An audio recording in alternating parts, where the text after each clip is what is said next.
So I wish everybody a good day, because in Switzerland and in Zurich, it's just morning. The topic of the whole conference is towards a new paradigm in economics. And I think it is important to know where to go. However, that is not sufficient. I want to emphasize that. It's not sufficient to preach in what direction the economics should go. Rather, we must make suggestions, institutional rules, how to achieve this goal. And therefore, I will present actually only two in the program. It's mentioned. The first is functional overlapping competing jurisdictions. And the second is the second institutional proposal I would like to advance is the devil's advocate, or in Latin, Advocatus Diaboli. So first to the issue of functional overlapping competing jurisdictions. I think it is very important to see that we need borders. A borderless world and a borderless life is impossible and certainly not efficient. But the borders should not be national ones in the future.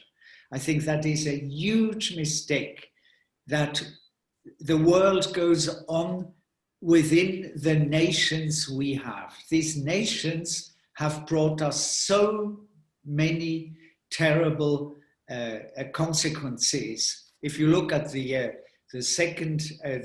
last century, the First and Second World War were total catastrophes, and they have to do with this nationalism. Therefore, Margit Osterloh and I suggest a totally new way to decentralize. And the main idea is, let's look at the problems, at the issues we have to solve. And these issues are not necessarily within the classical borders of national states. There are very many problems that affect several countries together or several regions together, and these should be approached seriously, and we should do away in that respect with national borders. So the whole idea is, let's first look at the problems. Let me give you one example. In Europe, there are the Alps, and some countries are in the south and some are in the north, obviously. And it's difficult to cross the Alps. There are tunnels and all sorts of roads, etc. And these roads are mostly overcrowded by cars. And also trains find it difficult because there are so many trains. So the issue, the problem is one between parts of Germany, perhaps part of the Netherlands, in the north and in the south, Austria and Italy. But certainly it has nothing to do whatsoever with Portugal or with Finland. So we should form a new unit which deals with this issue. But that's only one issue in the world. There are many issues. And so we should have regions or units which care for a different problem. And for every problem, there should be such a unit. And this means that, of course, they are overlapping. And they should be competing, because they should not be dictated from above, from the national governments, but they should emerge from below, because citizens and people see a problem and want to have it solved with the help of a common institution. And the last word in Foki is the J, which means it should be a jurisdiction. And the jurisdiction is defined by the fact that it can raise taxes.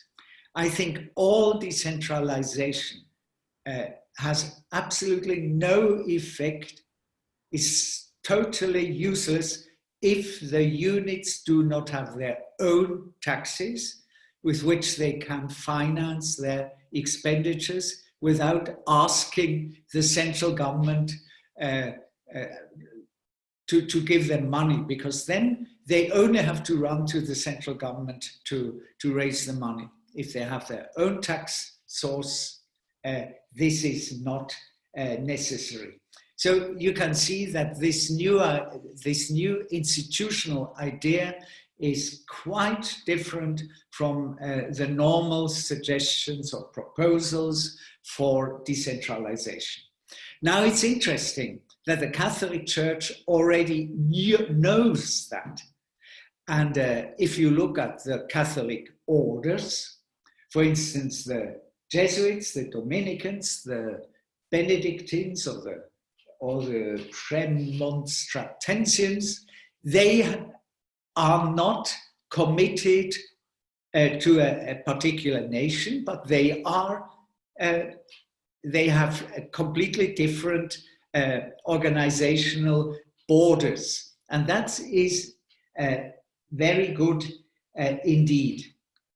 So that is my first suggestion, a totally new way of decentralization. And we need decentralization in our world because look at the corona problems. Everybody sees that these problems are not concentrated, focused on particular historically given borders, but the virus is not interested in national borders. We have to look at the problem of the virus and how to approach it and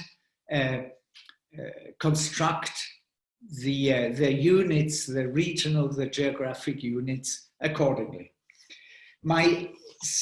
Our second suggestions is the Advocatus Diaboli, or the devil's advocate.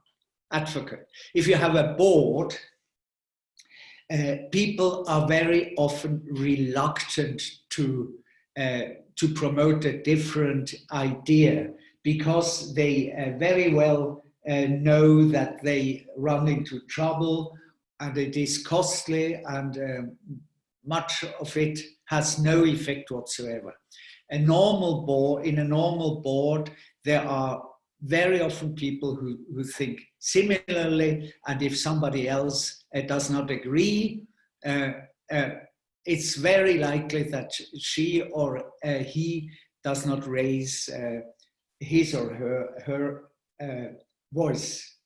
So the result is that these homogeneous boards do not come forth with changes, with innovation, with novel ideas.